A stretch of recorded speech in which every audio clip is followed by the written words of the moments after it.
I am a forgetful person at times. Last month, I forgot to take the trash out to the curb twice.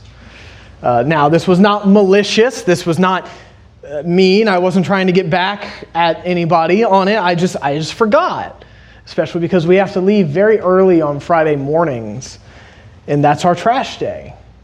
I forgot. And it had some consequences. The full garbage can, which didn't need to be full, and with a full garbage can with trash that's older than it needs to be, it stank. I forgot. And I suspect some of you also struggle with this type of forgetfulness. Maybe for a good reason, maybe for bad reason. It doesn't really matter the reason. Sometimes we forget things and it has consequences. And as important as it is to remember to take the trash out, there are some things, a lot of things, which are more important to remember. Especially, it is important to remember certain things concerning our God.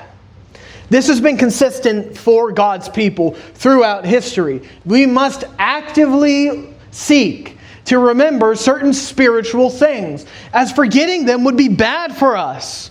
Moses, the great lawgiver, the great prophet, sought to remind Israel constantly of important things concerning God. And this is what God told him to do. We think of all the feasts in the Old Testament. The Feast of Tabernacles, the feast, the Day of Atonement. We think of the Passover. All of these things, they're there for the Israelites to remember. To remember God. To remember what He did for them. And Moses, when he's about to die, he gives one final address to the people of Israel. And he reminds them to remember certain things. That was what was just read for us in Deuteronomy 6. What does Moses, in his final speech to Israel, believe is important to remember? What do they, as God's people, and subsequently, what do we, as God's people, need to listen to and to hear in order to find success as God's people? Beginning in verse 1, this is the command, Deuteronomy 6, the statutes and ordinances the Lord your God has commanded me to teach you, so that you may follow them in the land you are about to enter and possess. Do this so that you may fear the Lord your God all the days of your life, by keeping all His statutes and commands I am giving you, your son and your grandson, and so that you may have a long life. Listen, Israel, and be careful to follow them, so that you may prosper and multiply greatly, because the Lord your God, the God of your fathers, has promised you a land flowing with milk and with honey. What does Moses say first? He says, first, hear and remember the Lord's commands. They're near the promised land. They're going to pass over into the promised land very soon. And God needs them to remember the commands that He's given them. These commands have a purpose. It's in order to remember, to fear, to remember to respect God for their whole life. Because keeping commands helps remember. We as people remember things when we do them frequently. We remember them better. Things that we do once every few years have very little impact on us. We do them, we forget about it, and we move on. But the things that we do weekly, we know. We get used to it. We remember it. I even think about it in terms of relationships with people. If you talk to someone once a year, you don't know them as well, typically, as someone you talk to every day, right? When we do things more frequently, we remember them. We become more familiar with it. God says to use this reality. It is true that doing things frequently helps us remember. Use that to remember Him. Be constant in keeping God's commands. This is not to stop with one generation. He says this is to go on to the next generation, to sons and grandsons. It is to continue. And Moses gives a lot more detail on this at the end of the chapter. It is a responsibility, our responsibility, not just to keep God's statutes, God's commands ourselves to remember, but to pass that on. That others would remember, that others would know. It's in order to remember, but it's also to prosper and to have a long life. And this is because God's commands are inherently beneficial. In Israel's case, while there would be difficulties, associated with being a living person, when we are alive, there are certain things that we struggle with. As long as they obeyed God, their time in the promised land would be profitable. It was conditional prosperity. If they didn't obey, then they wouldn't have those blessings. And when we think about this as it relates to us, it hasn't really changed much. Because God's commands are still inherently beneficial. For example, not being thieves keeps us in good standing with other people and with our government. Not being drunks keeps our minds clear, our decisions wise, and our livers functional. Not being gluttons keeps our bodies healthy and curbs addictive tendencies. Being kind and generous towards the needy keeps us humble and helps those who have misfortune. When we're constant in these things, it benefits us. But to circle back, it also reminds us of our God. Reminds us who He is. That isn't to say there isn't difficulty, but again, as Jesus taught in Matthew 6, if we trust God and we prioritize the kingdom, then God will provide. Keeping the Lord's commands helps His people to remember Him and benefits His people. What does Moses say first? He says, "Hear, Israel, remember to keep God's commands." Listen, Israel, the Lord our God, the Lord is one. Love the Lord your God with all your heart, with all your soul, and with all your strength. These words I am giving you today are to be in your heart. Repeat them to your children. Talk about them when you sit in your house and when you walk along the road. When you lie down and when you get up, bind them as a sign on your hand. Let them be a symbol on your forehead.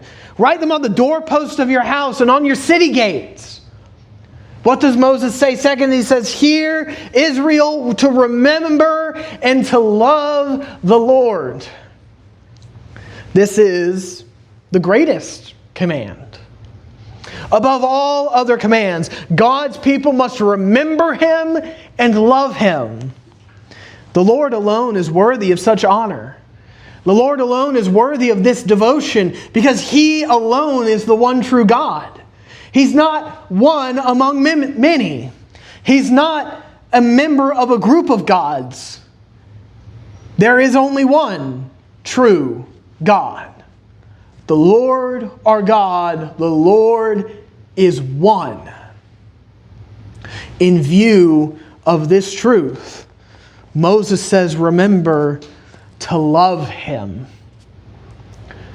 This is a love of devotion. Think of endearment, commitment, all that a person can give. Moses says heart, soul, and strength. The heart was understood then as we might today understand conscience. The heart is the decision-making center of the body. The soul was understood as the part of a person that makes them a living thing. Without a soul, they are not alive. The soul is their being. And then the strength or the might, this is power or capability all that we are able to do. Moses says, love God with your heart, with your conscience, your thinking and your discernment. Love God with your soul, your life, the breath which God gave, the breath of God which lives in each of us. And love God with your strength, your might, your abilities, the physical form and physical blessings which God has given us to achieve things in this life. Our God does not want a compartmentalized follower. He doesn't want a person who only loves Him in one aspect of their life and no others. I follow the Lord on Sundays, but Friday nights are for me. Well, that's not heart and soul and strength of mind. To follow God is to follow God with everything. All times, all places, all situations, completely.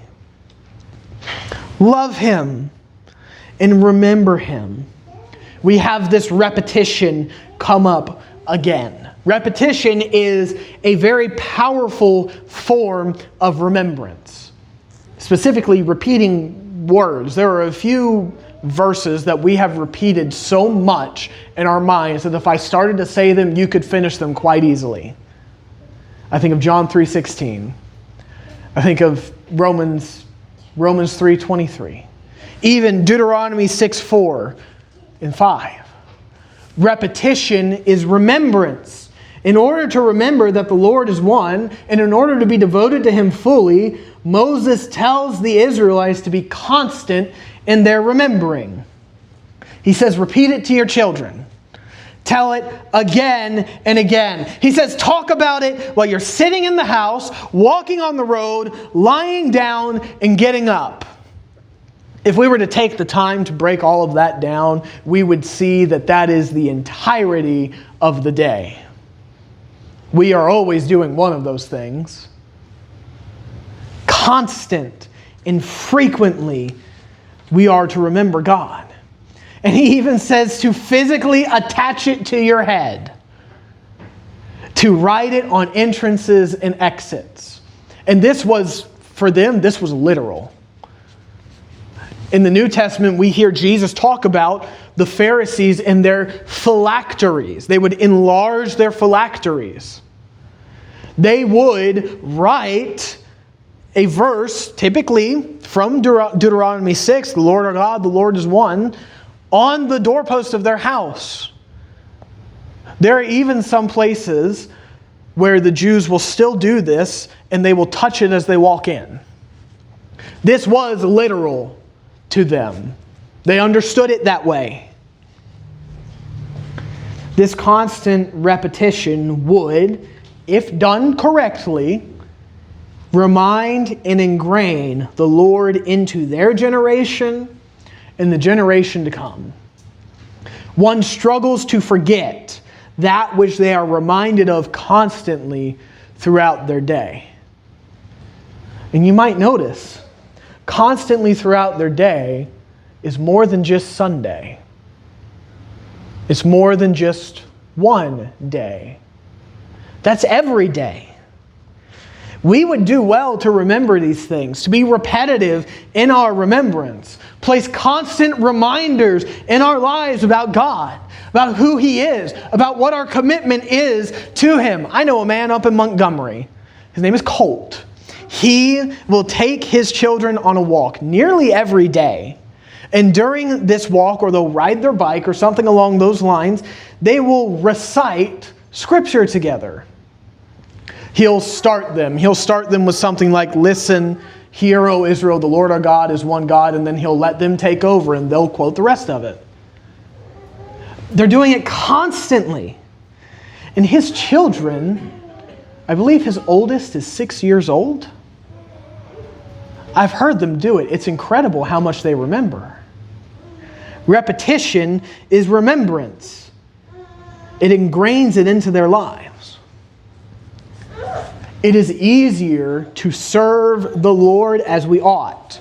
And it is easier to love the Lord as we ought if we constantly remind ourselves of who He is.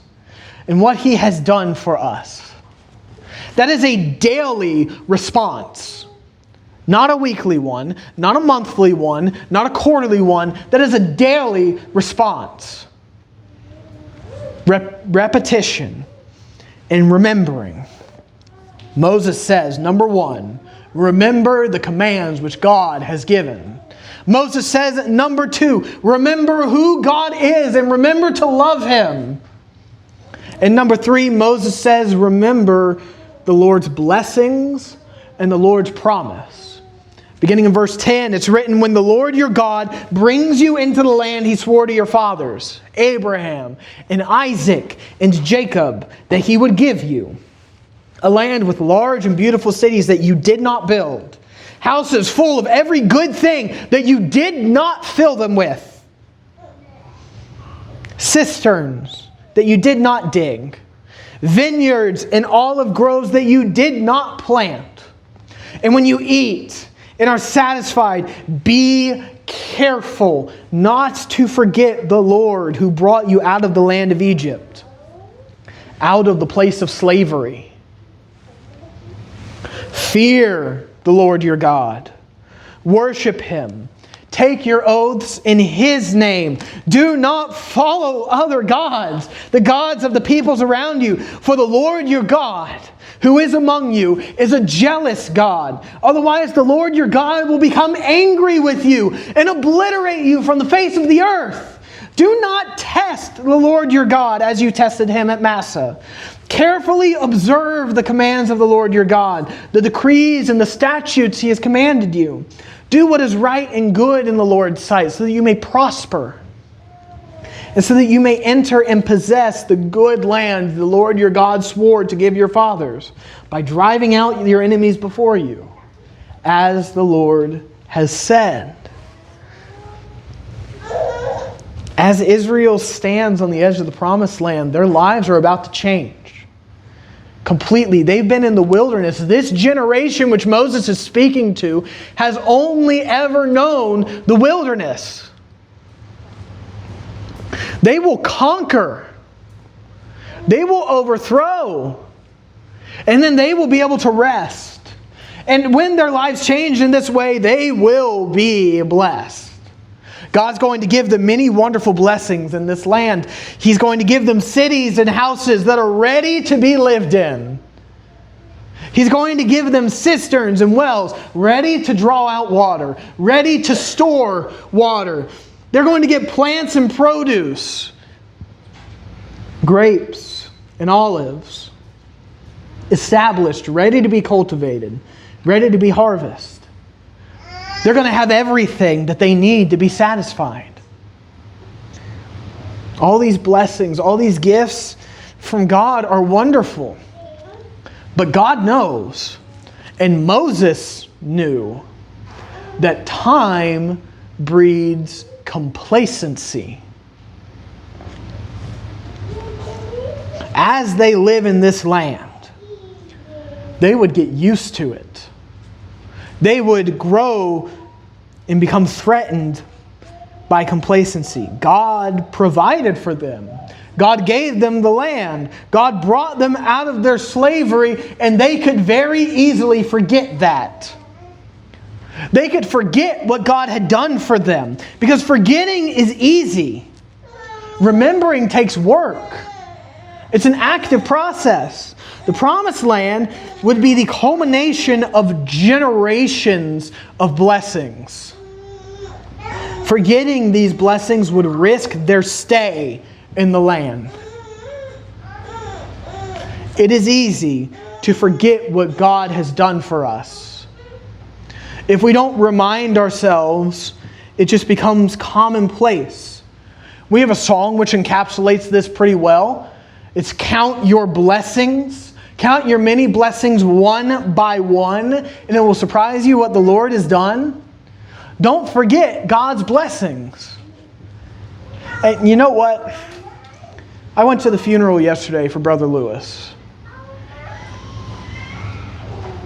And it struck me, and I remember it at this point, something they kept saying over and over and over. Greg Lewis would confidently say that God saved him about 20 years ago from a very aggressive cancer. And it was pretty frequent that he would tell others about this. He wouldn't let anybody forget it. He would tell it to anybody who wanted to know and people who didn't want to know, if I understand correctly. That's the idea. Don't forget the wonderful things that God has done, because God has done wonderful things. And then there's promise. In view of those blessings, place the Lord in the first primary place. This is what it means to take oaths in His name. Treat Him as the ultimate authority and the ultimate source of integrity. This is what it means to worship Him and to fear Him, and this is especially what it means to follow no other gods. They were about to go into a land and they were going to destroy the worshipers of these false gods.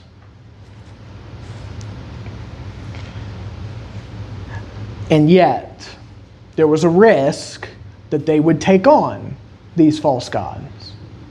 God made them a promise. God blessed them. And if they leave Him, there's consequences. He's a jealous God. Now, this isn't like insecure human jealousy that we often think of, but this is rather an aspect of God's holiness and of God's love. God is the Creator. He made all people, and He desires and deserves a relationship with all people.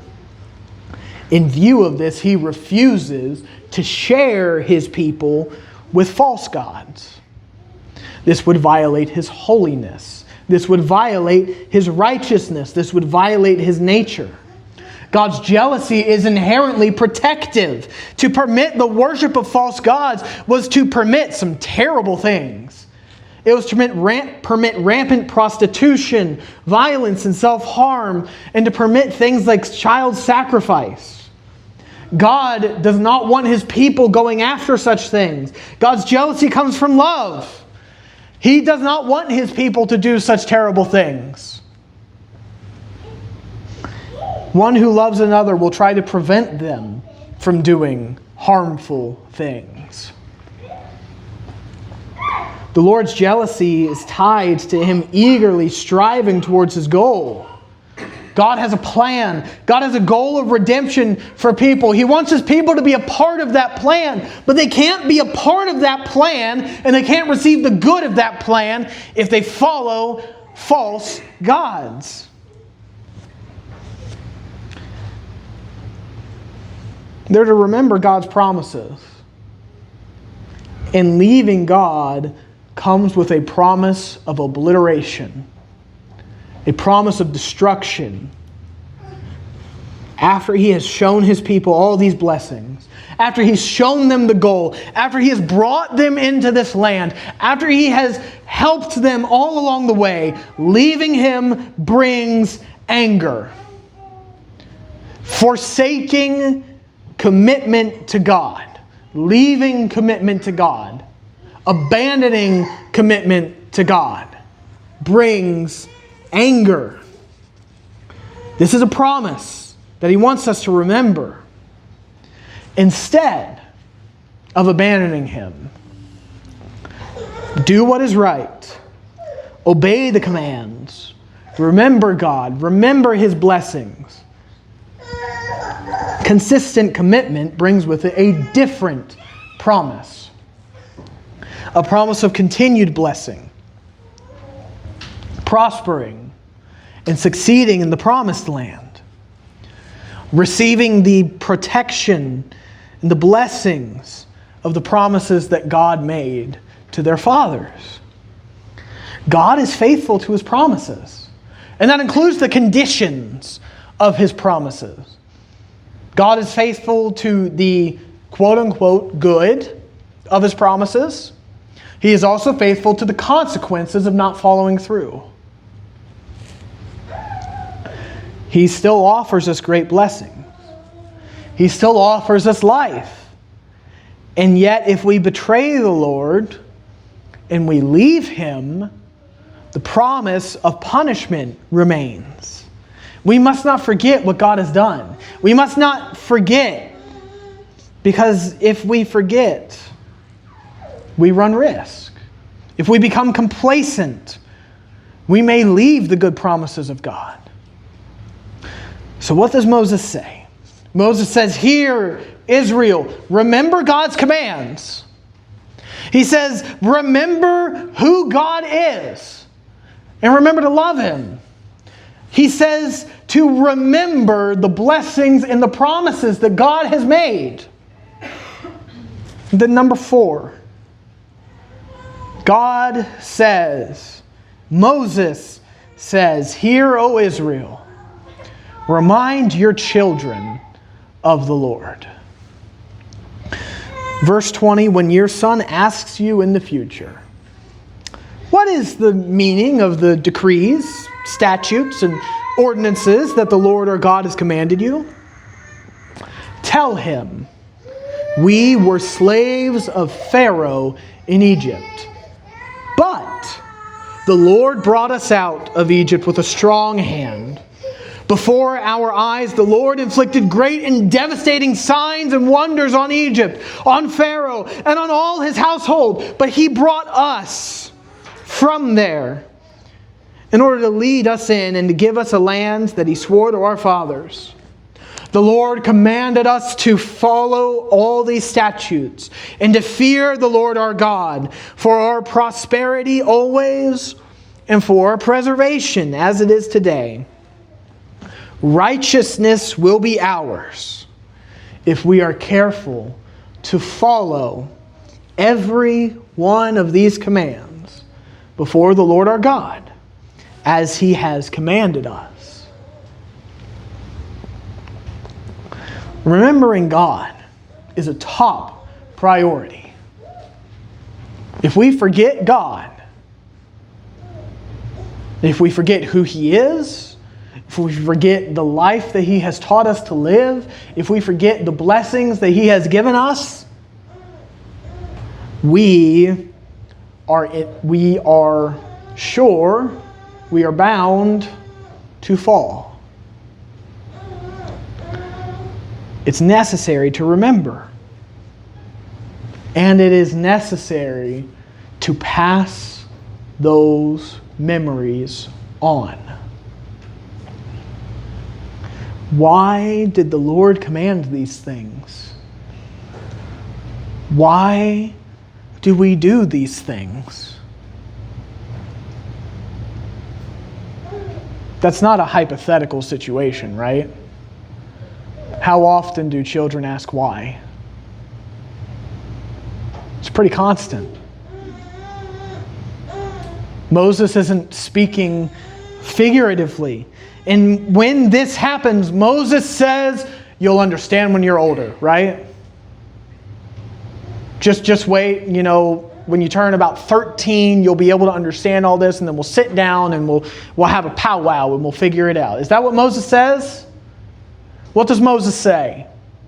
Moses says, remind them of what God has done. Remind them of the Exodus, how God saved and cared for them. Remind them of the promises. Remind them of how good God has been. Remind them that obeying God has served them well. And remind them that it will continue to serve them well if they keep on going. It doesn't take much to forget, even within one lifetime, what God has done. How much more, then, is it easy to forget over generations? How easy is it for faith to get diluted until eventually it's just water? Remembering is active work.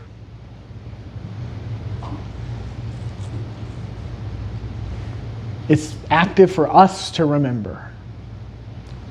And it is active to teach others to remember. This brings back the beginning of the chapter. The commands are not just for the first generation, verse 2.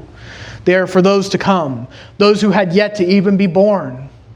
It brings back verse 7. Devotion to God is taught from parent to child. It is a parent's responsibility to instill love and devotion and endearment for God into their children. We must not forget. We must not let the next generation forget. We cannot, must not let faith in God end with us. And the words of Moses were listened to for a time. In Judges 2 and verse 7, it's written, the people worshiped the Lord throughout Joshua's lifetime and during the lifetimes of the elders who outlived Joshua. They had seen all the Lord's great works He had done for Israel. So it worked. The people remembered.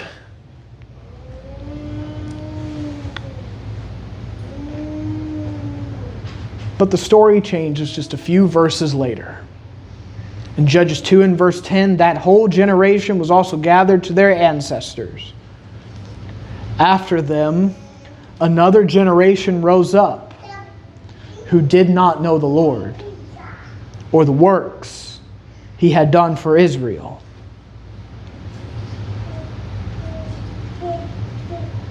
If they can forget, if they can forget God, the mighty works of redemption that He did, why would we think we're any different?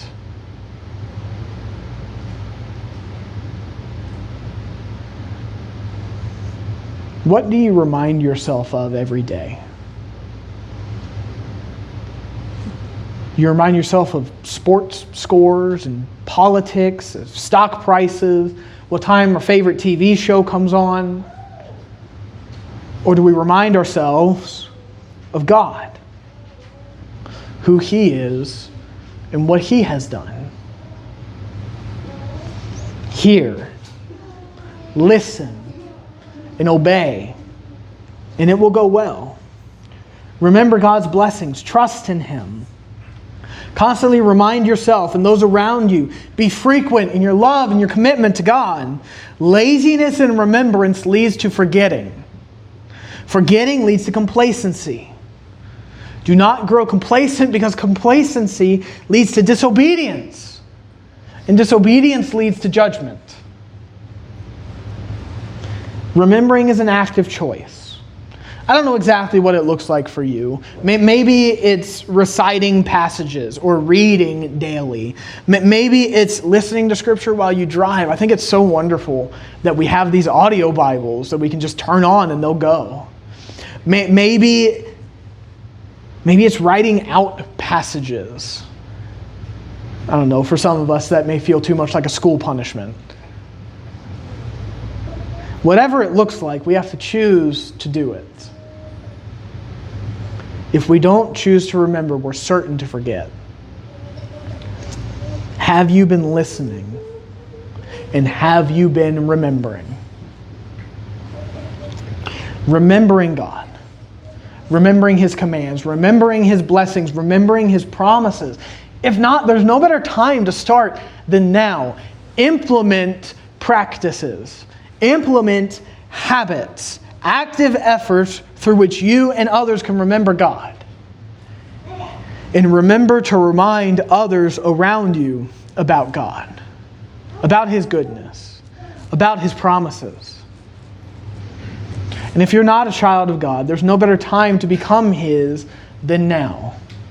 Obey Him in faith, repenting of your sins, and being immersed into water for the forgiveness of those sins.